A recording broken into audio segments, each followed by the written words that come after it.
월세를 어떻게 낼 것이냐, 또 목회자 사례는 어떻게 할 것이냐, 이제 이런 게 진짜 현실적인 부분이거든요.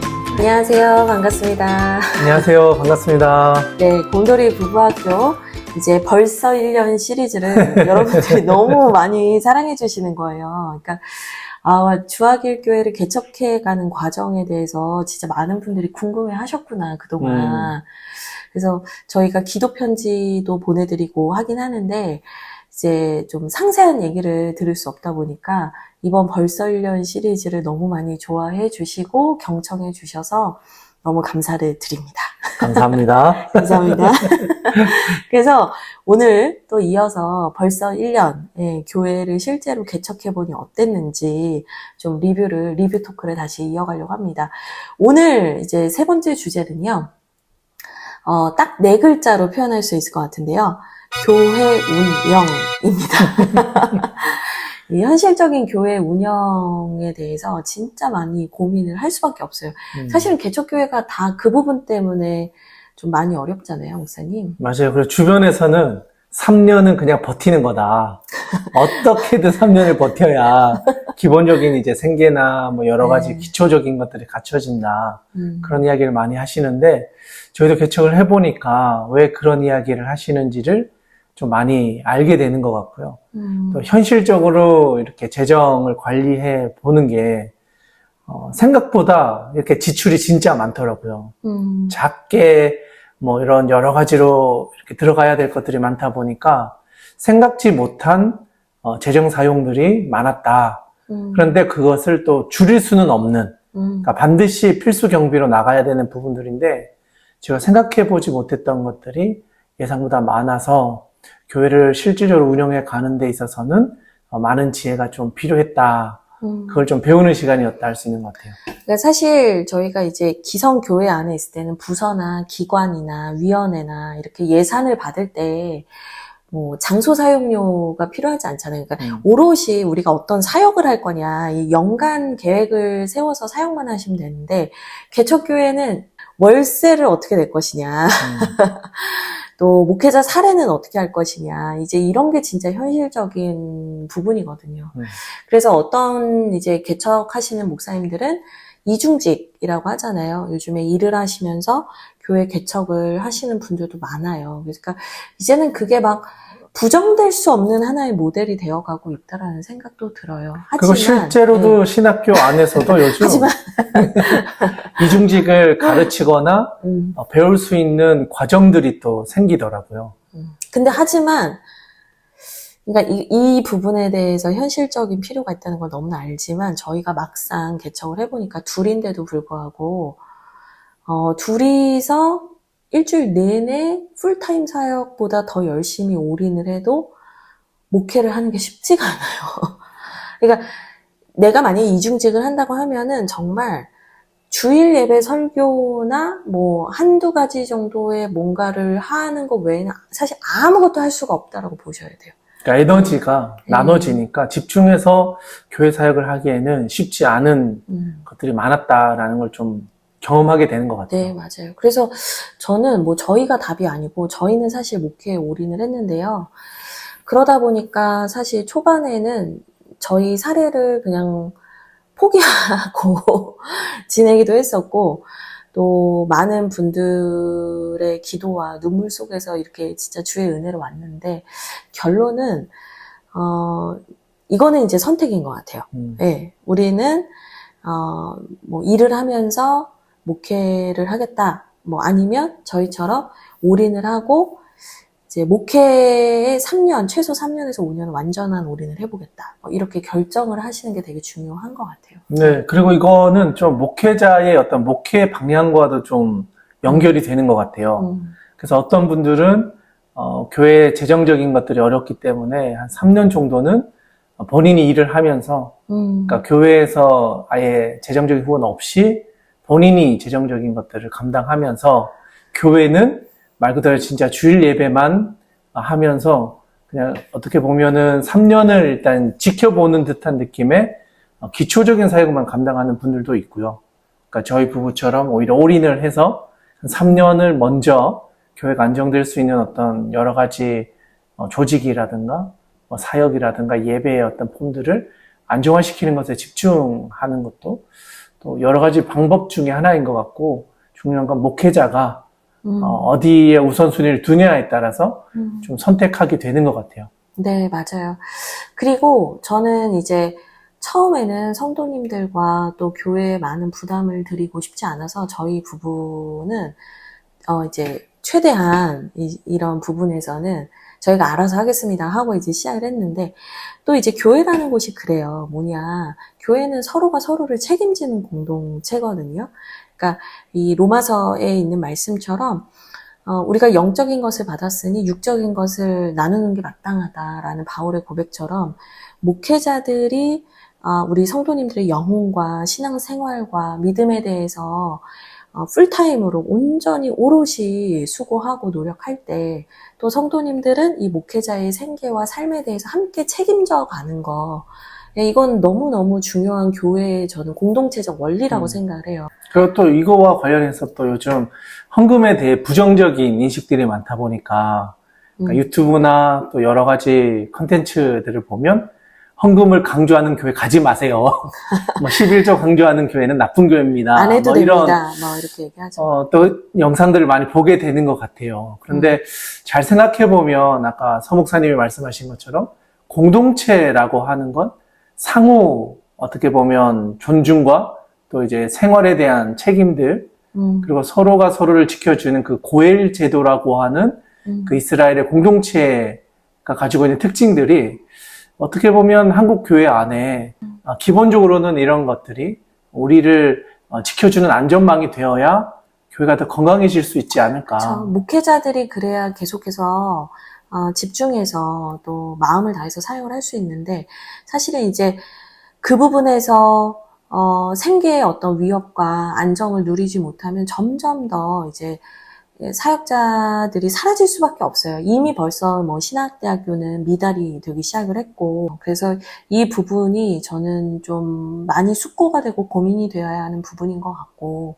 그래서 어떤 교회는 온라인을 아예 그 유튜브 채널을 구독자가 많아지면 유료화해서 아예 멤버십으로 운영하는 교회도 있더라고요. 저는 그것도 참 지혜로운 방법이라고 생각을 했는데, 요즘에는 당연히 예전에는 어른들이 헌신해서 세웠던 교회들, 같이 헌금을 하고 교회를 사랑하고 섬겼던 일들이 이제는 되게 뭐랄까요, 그런 얘기, 헌금의 헌자만 꺼내서 되게 이상한 교회, 이상한 목회자가 돼요. 정말 할 수 있는 얘기는 뭐냐면, 저희 교단 교세 통계 자료만 봐도 지금 80%의 교회, 저희 교회, 통합교단 교회 80%는 자립이 안 돼요, 여러분. 그러니까 항상 그 헌금 얘기를 하면 목사가 비싼 차 타고 다니고 도대체 그게 어디냐? 몇 교회나 되겠어요, 전국에. 근데 80% 이상이 거의 자립이 안 되고, 그 중에서도 10% 이상, 그러니까 80을 제외한 10%는, 그 나머지 10%는 그나마 운영이 되고 좀 누군가를 돕는 정도의 교회고, 여러분들이 생각하는 목회자가 비싼 차를 타고 다니고 대단히 부유하게 생활하는 교회는 여러분 정말 상위 1%? 네, 2%도 안 돼요. 그러니까 그런 관점에서 교회를 보기 시작하면 교회 운영 자체가 너무 어려운 교회가 너무 많은 거예요. 네, 그래서 사실 대부분의 교회는 매달 월세와 관리비와 전기세와 이런 것들을 내는 게 사실은 정말 빠듯하거나 이제 가까스로 운영이 되거나, 아니면 정말 미자립 교회가 정말 너무 많아요. 저희 교단 총회 교세 통계 가보시면 정말 정확한 수치를 보실 수가 있어요. 그러니까 에어컨 하나를 켜는 것도, 난방기 하나를 켜는 것도, 전기불 하나를 켜는 것도 사실 이제 운영을 해보니까 다 비용이에요. 네. 실제로 이제 자영업을 하시거나 사업을 하시는 우리 성도님들은 공감을 하실 텐데요. 그러니까 매달 월세 내는 날은 왜 이렇게 빨리 오며, 매달 관리비 이런 게 전기를 볼 때마다 끄고 다닐 수밖에 없어요. 그러니까 이게 현실이거든요. 현실적으로 11조나 이런 정말 성도님들이 이 공동체를 함께 책임져주는 마음으로 헌금을 해주지 않으면 대부분의 교회들은 다 문을 닫아야 돼요. 만약에 목회자가 혼자 일을 해서 그걸 다 책임을 지고 있다? 그러니까 한동안은 그게 가능할 수 있는 일이지만 그건 교회가 아닌 것 같아요. 예. 그러니까 어떤 목사님 한 분이 운영하는 기관에 우리가 가끔 가는 것 뿐이지, 진짜 교회라면 이 부분에 대해서 함께 고민하고 또 재정적으로, 시간적으로, 주대심을 인정하면서 하나님 앞에서 나의 것을 하나님이 주셨다라는 고백 안에서 이것들을 같이 하는 건 너무 중요한 것 같아요. 네, 물질의 주인이 하나님이심을 고백하고 그것을 실천하면서 훈련하는 곳이 교회인 거지. 돈을 가지고 이게 내 거다, 그걸 가지고 또 권력이나 힘을 휘두르는 곳이 아니라는 것을 알고 청직이 됨을 훈련하면서 하나님의 나라를 위해 이 예물을, 헌금을 또 귀하게 사용하는 것을 함께 배워가는 것 같아요. 목회자도 배워가고 성도들의 헌금이기 때문에 우리가 쉽게 쓸 수 없다는 것을 이제 목회자도 배워가지만 성도들도 이 헌금을 가지고 이제 어떻게 사용할 것인가를, 교회의 운영을 목회자만 하는 게 아니잖아요. 교회 안에 있는 위원장들 또는 세워진 어떤 직분자들, 그분들과 함께 교회를 운영하는 거기 때문에 교회라는 조직 안에서 이 하나님이 우리에게 맡겨주신 이것을 어떻게 쓸 것인가를 오히려 배워가고 훈련하면서 진짜 그곳에 하나님의 은혜가 있다라는 것들을 볼 때 이 재정 사용이 더 건강해지는 것 같아요. 내 마음을 다하고 또 내가 함께하고 있다. 전 이거 되게 중요한 것 같아요. 또 반대로 내가 헌금을 많이 했다고 해서 이 교회가 내 교회인 것처럼 할 필요도 없는 거예요. 내가 이 교회 어려울 때, 이 교회 힘들 때 내가 이만큼 헌금했지. 여러분, 그거는 하나님께 드린 게 아니에요. 이미 자기 상을 받은 거예요. 그러니까 핵심 원리는 최병하 목사님 말씀하신 것처럼 모든 것의 주인이 하나님이시고 나에게 맡겨주신 것을 우리가 청지기로서 사용한다라는 그 관점 안에서 내가 섬기는 교회의 운영과 살림살이에 또 내가 또 영적인 양식을 공급받는 목회자의 삶에 대해서 고민하는 거, 그것에 대해서 내가 함께 마음을 모으는 거, 여러분 이거는 절대 무슨 물질 강요를 하면서 사람을 괴롭히는 게 아니에요. 저는 이 부분에서 오히려 정말 이 교회가 내 교회냐, 정말 이 목사님이 나와 함께하는 목사님이냐, 오히려 저는 그 질문을 해봐야 된다고 생각을 해요. 그래서 더 정확하게, 정직하게 이 부분을 좀 잘 같이 함께 협력해 가야 된다. 그리고 또 오해가 또 있는 부분이 하나 있는데, 목회자와 성도를 대립구조로 이해하는 것도 있는 것 같아요. 목회자와 평신도, 목회자와 성도들 해서 뭔가 서로를 이렇게 눈뜨게 감시하는 것 같은 느낌이 좀 있는데, 그게 내가 아니라 감시할 거야.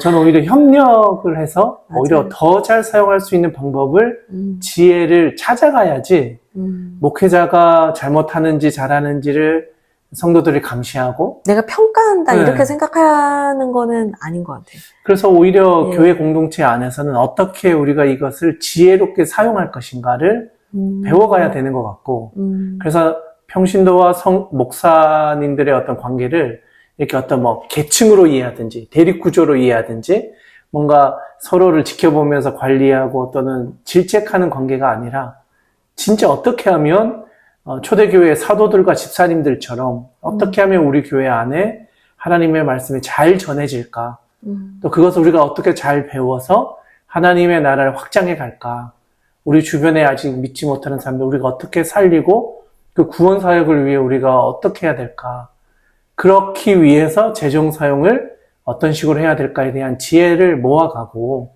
그것을 구체화하기 위한 시스템들 또는 어떤 안전장치들을 우리가 해가는 거지, 그걸 통해서 막 관찰하고 막 이렇게 서로를 이렇게 지켜보면서 실수하거나 막 공격하려고 하는 그런 관계 설정 자체가 전 오히려 교회를 더 힘들게 만드는, 경직되게 만드는 것 같아요. 더 네. 의심하게 만들고. 그리고 이 지점이 저는 오히려 교회를 공격하거나 세상에서 교회를 바라보는 관점들이 바로 이 지점에서 시작되는 게 아닌가. 그래서 저는 목사님 말씀에 좀 더 이어서 얘기를 하면, 그러니까 교회 재정 사용 또 교회 운영을 선교적인 관점에서 좀 바라보면 좋겠다라는 생각도 해요. 그러니까 보면 이제 큰 교회 목사님들 중에 몇몇 분들이 헌금 안 하셔도 됩니다, 이렇게 얘기를 하셨어요. 근데 제가 진짜 솔직한 얘기를 좀 할게요. 대형 교회는 그래도 돼요. 근데 여러분 진짜 개척교회는 매달 한 달 매순간이 진짜 하나님 은혜로 왔는데 그렇게 쉽게 말할 수 없는 부분이에요. 그러니까 대형교회 목사님의 그 말씀이 모든 전체 교회 또 대부분의 어려운 교회를 대변해 주지 못해요. 그분들의 아주 특수한 상황에서 하신 말씀이에요. 그렇기 때문에 실상적으로는 어렵고 힘든 교회들이 많이 있어서, 그러니까 우리 교회는 재정적으로 너무 넘쳐나니까 이런 걸 잘못 쓰는 것 같아. 이건 문제가 있는 것 같아. 이런 판단을 하느라 이렇게 헌금을 하지 않아도 된다. 이렇게 합리화하시는 게 아니라 전체 교회의 관점에서 하나님 나라의 선교라는 관점에서 봤을 때 여러분 정말 도와야 할 교회들이 너무 많아요. 제가 얼마 전에 그 최병환 목사님, 친구 목사님이 개척을 하셨는데 내가 처음으로 사례 신수비를 받았습니다 하시는데 11만 몇천 원 그렇게 올려놓은 거 보고 제가 그냥 울컥했어요. 여러분 목회자분들이 대부분 공부도 할 만큼 하시고 다 자기가 밖에 나가서 직장 생활을 하시면 훨씬 더 잘 사실 분들이에요. 근데 이분들이 여기에 있는 건 그 하나님의 나라를 세워가라는 부르심 때문인데 우리 교회는 부유한데 헌금 잘못하는 거 아니야 막 이렇게 막 그렇게 생각하시지 마시고 전체 선교의 관점에서 진짜 우리가 함께 하나님 나라를 이뤄가는 사람들을 돕기 위해서 어떻게 해야 할 것인가. 그래서 필요하다고 생각해요. 그래서 저희 교회는 처음 시작할 때 저희가 사례를 받지 않을 때부터 사실은 선교비를 먼저 보내기 시작했어요. 근데 그게 저희가 여유가 있어서 보낸 게 아니었고 그 정신을 잃지 말자라고 하면서 이제 시작을 했어요. 그래서 해외 선교, 국내 선교, 뭐 북한, 뭐 등등등등 그런 일들을 시작을 했는데요. 여러분 이 헌금이 어떻게 쓰이냐, 이 헌금에 대해서 우리가 감독해야 된다. 물론 이 부분도 필요한 교회가 있겠지만 오히려 내가 얼마만큼이나 공동체적 책임을 함께 하고 있는가, 하나님 나라의 관점에서 내가 얼마나 이것을 넓게 보고 마음을 모으고 있는가, 저는 이거를 좀 돌아보셨으면 좋겠다 이런 생각을 합니다. 감시자나 평가자가 되려고 하지 마시고요. 오히려 이것을 통해 하나님이 어떤 일을 이루어 가실까라고 하는 그 하나님의 선교의 관점에서 재정 사용을 투명하게만 확인할 수 있게 서로가 점검할 수 있게 모두가 납득될 수 있는 방법으로만 사용하신다면 저는 오히려 재정 사용을 우리가 더 적극적으로 또 하나님 주시는 방법으로 잘 할 수 있지 않을까 생각이 드는 겁니다. 네, 오늘 좀 어려운 얘기를 했습니다. 네, 그러나 좀 솔직한 얘기였습니다. 네, 그럼 여기까지 하고요. 또 네 번째 이야기로 여러분 찾아뵙겠습니다. 감사합니다. 감사합니다.